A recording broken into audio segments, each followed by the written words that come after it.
由曾蔭權時代咧拗生果金咧，拗到而家㗎。咁其實咧老人家咧都唔係食得咁多生果嘅啫，老老實實。不過咧就而家咧真係米貴。你講真啦，千零蚊買嘅生果，而家以咁嘅市價咧，真係咧食唔到一個月生果。你真係未老啊！老人家唔適宜食咁多生蛋嘅，起名起得差，真係離譜。食個橙都要燉翻熱啊！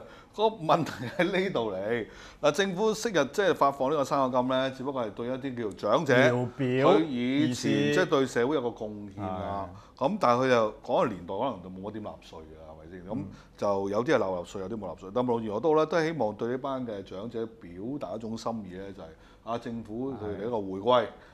所以咧就每個月咧就有即係千零蚊俾佢，即係。但係你叫生果好聽啲人叫生果金啦咁樣。嗱，你咁講咧，開頭就啱啊，即係話咧時代有個時代背景嘅，任何嘅福利政策咧都係同嗰個當時嗰個時代有關。但係而家時代咧其實有啲變啊，因為點解咧？嗰陣時候咧就冇所謂嘅強積金，後尾咧而家就已經實行咗咁多年嘅強積金之後咧。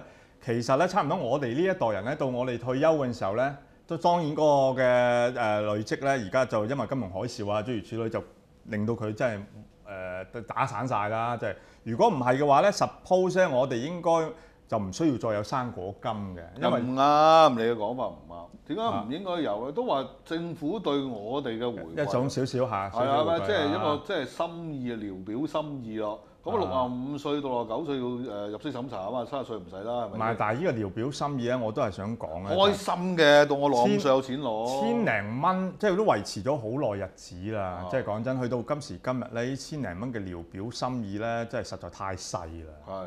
係。我自己想講嘅一樣嘢就係話，其實我成日覺得一個社會，我係比較 buy 咩咧？因為社會係需要政府嘅資源咧，係幫嗰啲有需要嘅人。即係嘅意思，你話千零蚊。嗰個生果金第日我同你攞啊，都係可能唔止千幾蚊，到時可能2000蚊啦咁樣。咁係咪真係我需要咧？但係我又可能會攞嘅喎，即係人之為人咧，你俾我點解唔要啊咁樣？我攞咗咁多年。咁但係如果人口嗰個老化嚴重嘅時候咧，你就算係千零2000蚊都好啦，都係一筆數嚟。嗱，其實而家咧拗緊咧生果金，即係最重點咧就特惠生果金咧，就係究竟有冇入息審查啦。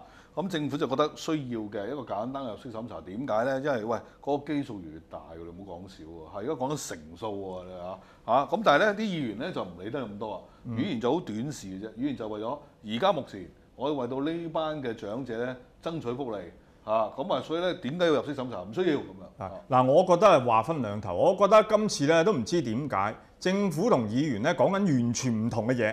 因為點解咧？政府又需要開咩特惠生果金改錯名啦？因為點解人哋生果金好似你所講一早就定義咗清楚，就係一個聊表心意嘅嘢。而我亦都開頭講千幾蚊算把啦，即係嘅意思，你一係就加，你加到2000蚊咁樣係生果金，唔好講特惠生果金。咁呢個另外一個議題，大家可以討論。但係而家特惠生果金政府所講嘅，其實真正想講嘅就係話要幫助有需要嘅長者。特惠福利或者特惠呢個都唔係福利，咁扶貧叫扶貧嘅，歸落扶貧嗰邊嘅，就唔係福利。福利嘅意思就係你同我都會有嘅，即係話我哋滿足咗嗰個條件就會有。而家唔係㗎，而家咧呢個嘅特惠生果金改錯名呢一樣嘢，就係為咗要一啲有經濟需要嘅長者。咁呢一樣嘢嘅時候咧，就唔應該劃為生果金種福利嘅。嗱，呢個咧就第一開錯題，第二如果你個目標咧真係幫助一啲真係特別有需要嘅長者咧，俾多千零蚊一個月咧，實在都唔夠。都唔夠。係咪啊？啲議員又係，我覺得喂，你即係唔好講入息審查先啦，你講下個數字都唔啱數先啦，已經係。如果你目的係咁啊咁喂，起碼冇三四千。即係唔係數啦，我覺得。所以我話咧，佢哋應該爭取嘅咧，就唔係免除嗰個入息審查，將佢變成福利，唔應該錯嘅呢樣嘢完全，因為我哋而家嘅政府嗰個政策係為咗扶貧啊嘛，啱嘅呢樣嘢，你即首先認可咗呢樣嘢，就應該討論你所講夠唔夠咧？係。甚至你係咪應該加強嗰個門檻，即係唔好話個入息審查咁寬鬆啦。如果我入去做議員啊，老實咁講，我要同佢講加高門檻啊。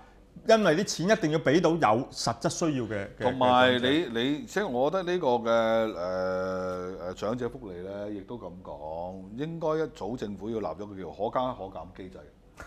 出嚟㗎。點解可加可減機制？好似頭先所講，而家我哋依家現有香港社會嘅長者嗱，我哋自己教會都有服務緊長者啦。即係裏邊你會見到咧，有兩批人士嘅，即係佔最大批嗰批咧，我係接觸嗰批咧，就係教育水平比較低啲嘅，即係我哋青衣島啦。咁但係佔教育水平比較高啲嘅有經濟能力嘅咧，就佔少啲嘅。但係嗱，唔好忘記，好似你所講，而家個人口一路落去嗰個老化咧，嗱將會老化最大嘅基數係我哋呢一代。但係我哋呢一代普遍嘅教育水平已經高過上一代㗎啦，已經嚇。咁我哋做嘢嘅年資啊，我哋嘅收入咧都高過上一代啊。嗱咁嘅時候，我哋到我呢批個基數咁大啦，以後政府要俾咁多錢，而我哋係咪我哋嘅需要咧？嗱，如果我要 keep 住我嘅生活嘅水準，你俾多2000我都唔夠啦，係嘛？咁你不如俾多啲啦。如果係嘅話，咁又或者喂，其實我根本就唔需要，我根本又唔需要，咁你何必要俾咧？咁所以我覺得如果你而家唔講定可加可減咧，到時咧喂。話明㗎嘛，65歲就攞得㗎啦嘛，老友咁，咁我65歲攞得㗎咯喎，對唔住，係咪先？咁所以政府一定要睇嘅，因為你個人口嗰個結構嘅變化係不斷，大家其實係 predict 到，已計到呢條數。點解唔去計咧？即係已係預計到。咁但係議員又唔應該為到一啲基本上自己有能力生活嘅長者咧，去爭取呢啲咁嘅福利嘅。所以我話今次咧，啲議員咧，從今次特惠生果金咧，當然政府有起錯命題嘅問題啦，但係呢一班議員咧，其實我覺得咧，從呢件事睇到佢質素嘅低劣啊，即係話咧搞唔清楚呢個問題嘅核心喺邊度。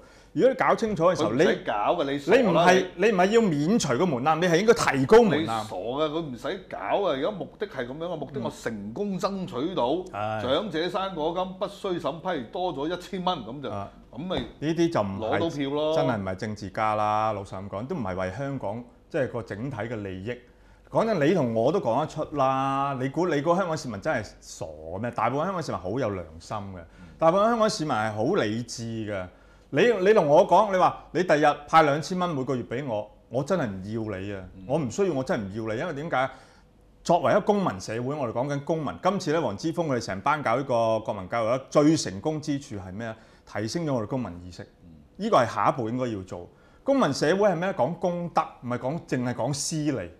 你要考慮社會整體嗰個嘅利益。你呢班咁嘅議員仲係用咁嘅即係所謂政棍、政客呢啲咁嘅思維方式，你根本完全落後啊！我話你比起我哋呢一班搞國民教育嘅一班咁嘅家長啊、老師啊、學生，你仲要比佢哋落後。